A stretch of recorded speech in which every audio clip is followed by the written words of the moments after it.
பிரதேச Congress committee Villianur சட்டமன்ற தொகுதி சார்பாக பாபா சாஹிப் டாக்டர் அம்பேத்கரின் 134வது பிறந்தநாள் விழா பொதுக்கூட்டம் நடைபெற்றது.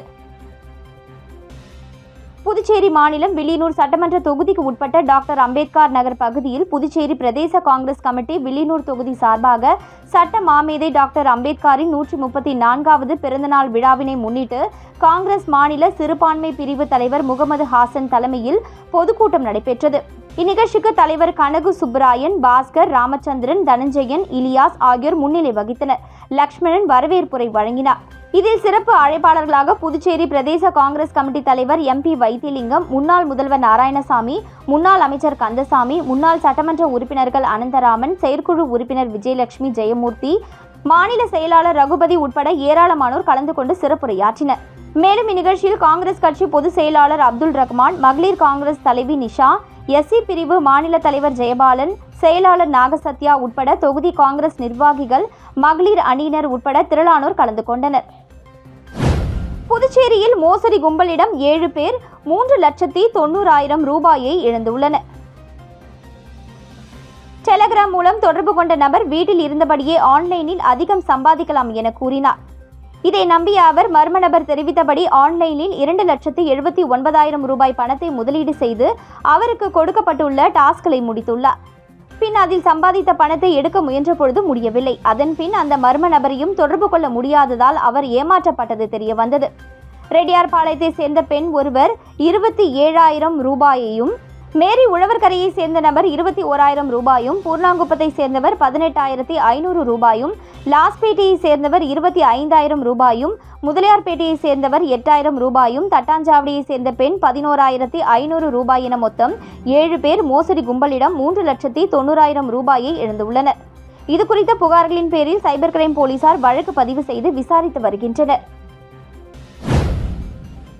பெண்களின் படங்களை மார்பிங் செய்து சமூக வலைதளங்களில் வெளியிட்டு பணம் பறித்த தென்காசி வாலிபரை போலீசார் கைது செய்தனர். புதுச்சேரியை சேர்ந்த ஒருவர் தனது மனைவியை சமூக வலைதளத்தில் ஆபாசமாக சித்தரித்துள்ளதாக சைபர் கிரைம் காவல் நிலையத்தில் புகார் அளித்தார். அதன் பேரில் இன்ஸ்பெக்டர்கள் தியாகராஜன், கீர்த்தி தலைமையிலான போலீசார் விசாரணை மேற்கொண்டனர். அதில் பெண்ணின் புகைப்படத்தை சமூக வலைதளத்தில் ஆபாசமாக சித்தரித்து தென்காசி மாவட்டம் வீரசிகாமணியை சேர்ந்த மனோகர் என்பது தெரியவந்தது. போலீசார் தென்காசிக்கு சென்று மனோகரை பிடித்து விசாரித்தனர். அவர் புதுச்சேரி பெண் உள்ளிட்ட பல பெண்களின் புகைப்படங்களை ஃபேஸ்புக்கில் இருந்து திருடி அதை மார்பிங் செய்து சமூக வலைதளங்களில் வெளியிட்டு பணம் பறித்ததை ஒப்புக்கொண்டார். அதையடுத்து புகைப்படத்தை மார்பிங் செய்ய பயன்படுத்திய கருவி, மொபைல் போன்களை பறிமுதல் செய்தனர். மனோகரை கைது செய்து நீதிமன்றத்தில் ஆஜர்படுத்தி சிறையில் அடைத்தனர். புதுச்சேரியில் முதலமைச்சர் ரங்கசாமி தலைமையில் நடைபெற்ற அமைச்சரவை கூட்டத்தில் மதுபான உரிம கட்டணம், கலால் வரியை உயர்த்துவது உள்ளிட்ட பல்வேறு முடிவுகள் எடுக்கப்பட்டதாக தகவல்கள் வெளியாகியுள்ளது. புதுச்சேரி சட்டப்பேரவையில் முதலமைச்சர் ரங்கசாமி தலைமையில் அமைச்சரவை கூட்டம் நடைபெற்றது. இந்த கூட்டத்தில் அமைச்சர்கள் நமச்சிவாயம், லட்சுமி நாராயணன், ஜெயக்குமார், திருமுருகன், சரவணகுமார் மற்றும் தலைமை செயலர் சரத் சௌகான் உட்பட அரசு செயலர்கள் கலந்து கொண்டனர். கூட்டத்தில் அரசின் வருமானத்தை உயர்த்தி செலவினத்தை சமாளிக்கவும் முடிவு செய்யப்பட்டது. குறிப்பாக புதிய மதுபான தொழிற்சாலைகள், மதுபான கடைகள் உரிமம் தருவது தொடர்பாக விவாதிக்கப்பட்டது. மதுபான உரிம கட்டணம், கலால் வரியை உயர்த்துவது குறித்து முடிவு செய்யப்பட்டது. வருவாய் அதிகரிப்பின் ஒரு பகுதியாக மதுபான விற்பனை நிலையங்களுக்கான கலால் வரி மற்றும் உரிம கட்டணத்தை உயர்த்த முடிவெடுக்கப்பட்டது. அரசு துறைகளில் 10,000 காலி பணியிடங்களில் உள்ள சூழ்நிலையில் இதுவரை 2,500 பணியிடங்கள் மட்டுமே நிரப்பப்பட்டுள்ளன. இன்னும் ஓராண்டுக்குள் உள்ள சூழ்நிலையில் அனைத்து அரசு பணியிடங்களையும் நிரப்ப ஆலோசிக்கப்பட்டது. LDC உள்ளிட்ட அரசு பணியிடங்கள் விரைந்து நிரப்புவது, அதற்கான தடைகளை களைவதுமாக குறித்து கேபினெட்டில் விவாதித்து முடிவு எடுக்கப்பட்டது. சிலிண்டர் விலை உயர்வை கண்டித்து மார்க்சிஸ்ட் கம்யூனிஸ்ட் கட்சி சார்பில் வில்லியனூர் பகுதியில் கண்டன ஆர்ப்பாட்டம் நடைபெற்றது. மார்க்சிஸ்ட் கம்யூனிஸ்ட் கட்சி வில்லியனூர் தொகுதி குழு சார்பில் சிலிண்டர் விலை உயர்வை கண்டித்து கண்டன ஆர்ப்பாட்டம் வில்லியனூர் பகுதியில் நடைபெற்றது. வில்லியனூர் தொகுதி செயலாளர் ராமமூர்த்தி தலைமையில் நடைபெற்ற ஆர்ப்பாட்டத்தில் நடராஜன், தமிழ்ச்செல்வன், மாதர் சங்கம் சத்யா ஆகியோர் முன்னிலை வகித்தனர். ஆர்ப்பாட்டத்தில் 50க்கும் மேற்பட்ட மார்க்சிஸ்ட் கம்யூனிஸ்ட் கட்சியினர் கலந்து கொண்டு உயர்த்தப்பட்ட சிலிண்டர் விலையை திரும்ப பெற வலியுறுத்தியும் மத்திய மாநில அரசுகளை கண்டித்து கண்டன கோஷங்களை எழுப்பினர். பொதுமக்களை கத்தியை காட்டி மிரட்டிய கடலூர் வாலிபரை போலீசார் கைது செய்தனர். புதுச்சேரி கடலூர் சாலை முள்ளோடை வாரசந்தை அருகே வாலிபர் ஒருவர் அவ்வழியாக செல்லும் பொதுமக்களை கத்தியை காட்டி மிரட்டுவதாக கிருமாம்பாக்கம் போலீசாருக்கு தகவல் வந்தது. சப் இன்ஸ்பெக்டர் விஜயகுமார் மற்றும் போலீசார் சம்பவ இடத்திற்கு சென்று கத்தியுடன் சுற்றித் திரிந்த வாலிபரை பிடித்து விசாரித்தனர். அவர் கடலூர் ஆல்பேட்டை KTR நகரை சேர்ந்த நந்தகுமார் என்பதும் இவர் மீது கடலூர் போலீஸ் நிலையத்தில் கஞ்சா வழக்கு உள்ளதும் தெரியவந்தது. இதையடுத்து அவரை கைது செய்து கோர்ட்டில் ஆஜர்படுத்தி சிறையில் அடைத்தனர். புதுச்சேரியில் ஏல சீட்டு நடத்தி 30 லட்சத்திற்கும் மேல் மோசடி செய்துவிட்டு தலைமறைவான தாய் மற்றும் மகள் மீது வழக்கு பதிவு செய்து பணத்தை மீட்டு தர கோரி பாதிக்கப்பட்டவர்கள் மேட்டுப்பாளையம் காவல் நிலையத்தை முற்றுகையிட்டு தர்ணா போராட்டத்தில் ஈடுபட்டதால் பரபரப்பு ஏற்பட்டது. புதுச்சேரி குருமாம்பேட் சிவசக்தி நகரை சேர்ந்தவர்கள் செல்வி மற்றும் அவரது மகள் ராமலட்சுமி. இவர்கள் இருவரும் இணைந்து 1 லட்சம் ரூபாய் மற்றும் 1.5 லட்சம் ரூபாய் என மாத ஏல சீட்டு நடத்தி வந்துள்ளனர். இவர்களிடம் தர்மபுரி கல்கி நகரை சேர்ந்த சங்கர், ராஜலட்சுமி, அமுதா, இந்திராணி உட்பட 20க்கும் மேற்பட்டோர் சீட்டு கட்டி வந்துள்ளனர். இந்த நிலையில் சில மாதங்களுக்கு முன்பு மாத ஏல சீட்டு நடத்தியதில் கிடைத்த 32 லட்சம் ரூபாயுடன் தாய் மற்றும் மகள் இருவரும் தலைமறைவாகியுள்ளனர். இதனால் அதிர்ச்சிக்கு உள்ளான பாதிக்கப்பட்டவர்கள் மேட்டுப்பாளையம் காவல் நிலையத்தில் புகார் மனு அளித்துள்ளனர். ஆனால் போலீசார் எவ்வித நடவடிக்கையும் மேற்கொள்ளவில்லை என கூறப்படுகிறது. இந்த நிலையில் பாதிக்கப்பட்ட 20க்கும் மேற்பட்டவர்கள் நேற்றிரவு திடீரென மேட்டுப்பாளையம் காவல் நிலையத்தை முற்றுகையிட்டு தங்கள் பணத்தை ஏமாற்றிவிட்டு தலைமறைவாக உள்ள செல்வி மற்றும் ராமலட்சுமி ஆகிய இருவர் மீது உடனடியாக வழக்கு பதிவு செய்து தங்களது பணத்தை மீட்டு தர கோரி காவல் நிலைய வாயிலில் அமர்ந்து தர்ணாவில் ஈடுபட்டனர். இதனால் மேட்டுப்பாளையம் காவல் நிலைய வளாகத்தில் சிறிது நேரம் பரபரப்பு ஏற்பட்டது.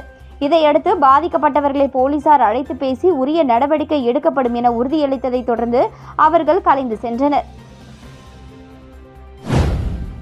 புதுச்சேரி அருகே விலை உயர்ந்த பைக்கிற்கு மர்ம நபர்கள் தீ வைத்த சம்பவம் குறித்து போலீசார் விசாரணை மேற்கொண்டு வருகின்றனர். விழுப்புரம் மாவட்டம் கீழ்புத்துப்பட்டு அடுத்த நம்பிக்கை நல்லூர் பகுதியைச் சேர்ந்தவர் சுகேஷ். இவர் தனது நண்பரான புதுச்சேரி பிள்ளைச்சாவடி பகுதியைச் சேர்ந்த மாதேஷ் என்பவரது பைக்கை கடனாக வாங்கிக் கொண்டு தனது வேலைகளை முடித்துவிட்டு நேற்று இரவு நம்பிக்கை நல்லூரில் உள்ள தனது வீட்டு வாசலில் நிறுத்தி வைத்துவிட்டு கடற்கரை பகுதியில் பொழுதை கழித்து வீடு திரும்பும் பொழுதுதான் நிறுத்தியிருந்த பைக் எரிந்து கொண்டிருப்பதை கண்ட சுகேஷ் அக்கம் பக்கத்தினர் உதவியுடன் தீயை அணைத்தார். இதையடுத்து சுகேஷ் கோட்டக்குப்பம் போலீசில் புகார் அளித்தார். அதன் பேரில் கோட்டக்குப்பம் போலீசார் பைக்கில் ஏற்பட்ட பழுதால் எரிந்ததா அல்லது வேறு யாரேனும் தீ வைத்து பைக்கை எரித்தனரா என்று விசாரணை நடத்தி வருகின்றனர். புதுச்சேரி அரசு மீன்வளத்துறை சார்பில் முத்தியால்பேட்டை தொகுதிக்கு உட்பட்ட பயனாளிகளுக்கு முதியோர் உதவித்தொகை பெறுவதற்கான அடையாள அட்டையை தொகுதியின் சட்டமன்ற உறுப்பினர் வழங்கினார். புதுச்சேரி அரசு மீன்வளம் மற்றும் மீனவர் நலத்துறையின் மூலம் முத்தியால்பேட்டை தொகுதியைச் சேர்ந்த பயனாளிகளுக்கு முதியோர் உதவித்தொகை பெறும் அடையாள அட்டை வழங்கும் நிகழ்ச்சி சட்டமன்ற உறுப்பினர் அலுவலகத்தில் இன்று நடைபெற்றது. இந்நிகழ்ச்சியில் தொகுதியின் சட்டமன்ற உறுப்பினர் பிரகாஷ்குமார் கலந்து கொண்டு தலைமை தாங்கி 45 பயனாளிகளுக்கு முதியோர் உதவித்தொகை பெறும் அடையாள அட்டையை வழங்கி சிறப்புரையாற்றினார். இந்நிகழ்ச்சியில் மீன்வளத்துறை நல அதிகாரிகள் அந்தோணி, ஆறுமுகம் மற்றும் சட்டமன்ற உறுப்பினரின் ஆதரவாளர்கள் உட்பட பலர் கலந்து கொண்டனர். பெண்ணிடம் நூதன முறையில் 5 சவரன் நகையை பறித்து சென்ற வாலிபரை போலீசார் கைது செய்தனர். கடலூர் மாவட்டம் சந்திக்குப்பத்தை சேர்ந்தவர் அன்பரசன். இவரது மனைவி எஸ்தர். இவரிடம் பழகிய ஆண் நண்பர் கடந்த 21ஆம் தேதி 5 சவரன் நகையை வாங்கிக் கொண்டு ஏமாற்றினார். எஸ்தர் அளித்த புகாரின் பேரில் உருளையன்பேட்டை போலீசார் வழக்கு பதிந்து இன்ஸ்பெக்டர் கார்த்திகேயன், சப் இன்ஸ்பெக்டர்கள் மணிமொழி, அருள் தலைமையில் விசாரித்தனர். அதில் விழுப்புரம் மாவட்டம் புளிச்சப்பள்ளம் கிருஷ்ணாபுரம் வீதியைச் சேர்ந்த இளமுகிலன் என்பவர் நகையை ஏமாற்றியது தெரியவந்தது.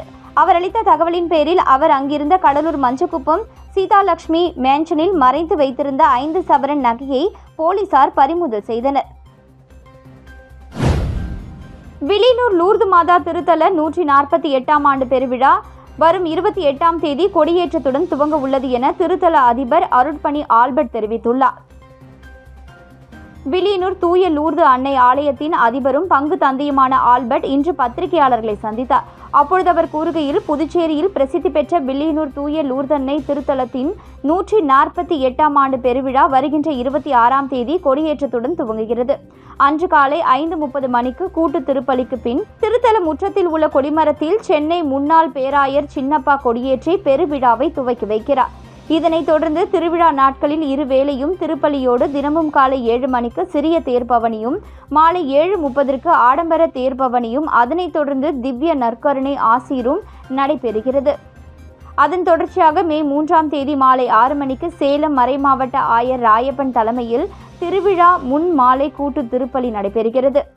மறுநாள் 4ஆம் தேதி ஆண்டு பெருவிழாவை முன்னிட்டு காலை 7:30 மணிக்கு கும்பகோணம் மறைமாவட்ட முன்னாள் ஆயர் அந்தோணிசாமி தலைமையில் திருவிழா திருப்பலி நடைபெற உள்ளது. பிற்பகல் 1 மணிக்கு அன்னதானமும் நடைபெறுகிறது. தொடர்ந்து அன்று மாலை 6 மணிக்கு புதுச்சேரி கடலூர் உரை மறை மாவட்ட பேராயர் பிரான்சிஸ் கலிஸ்ட் தலைமையில் பெருவிழா மாலை திருப்பலியும், தொடர்ந்து இரவு 7:30 மணிக்கு மாதாவுக்கு வைர கிரீடம் அணிவித்து ஆடம்பர தேர்பவனியும் நடைபெறுகிறது. மறுநாள் 5ஆம் தேதி காலை 6:30 மணிக்கு திருப்பலிக்கு பின் கொடி இறக்கப்பட்டு விழா நிறைவடைகிறது.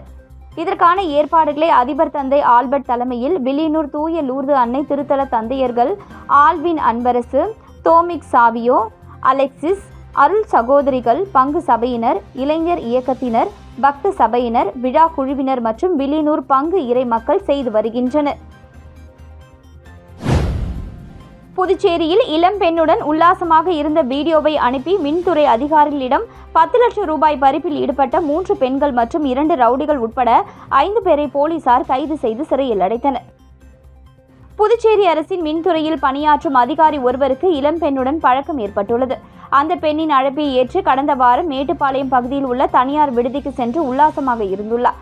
அப்பொழுது இதனை ஒரு கும்பல் மறைந்திருந்து வீடியோ எடுத்துள்ளது.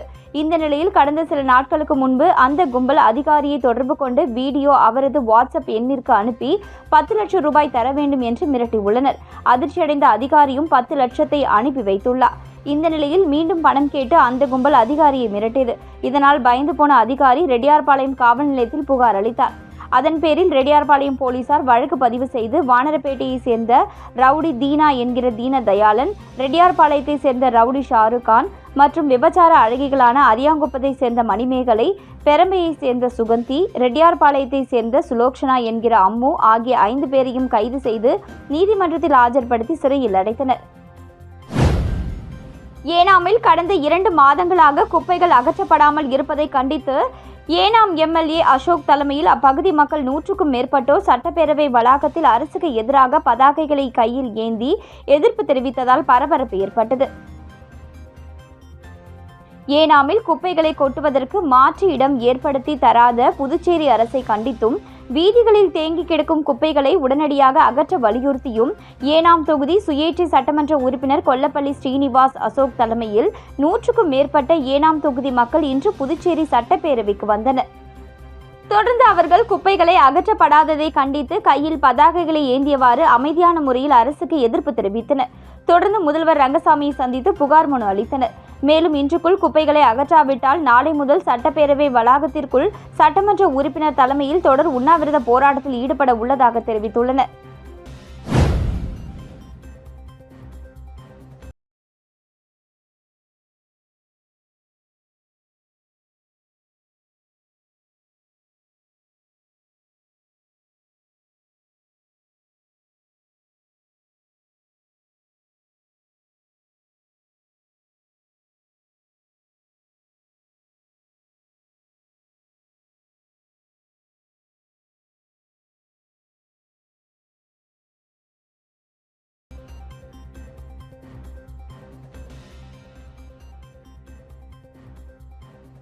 இது அல்லது மே 4ஆம் தேதிகளில் திறக்க வாய்ப்புள்ளது என அதிகாரிகள் தரப்பில் தெரிவித்துள்ளனர்.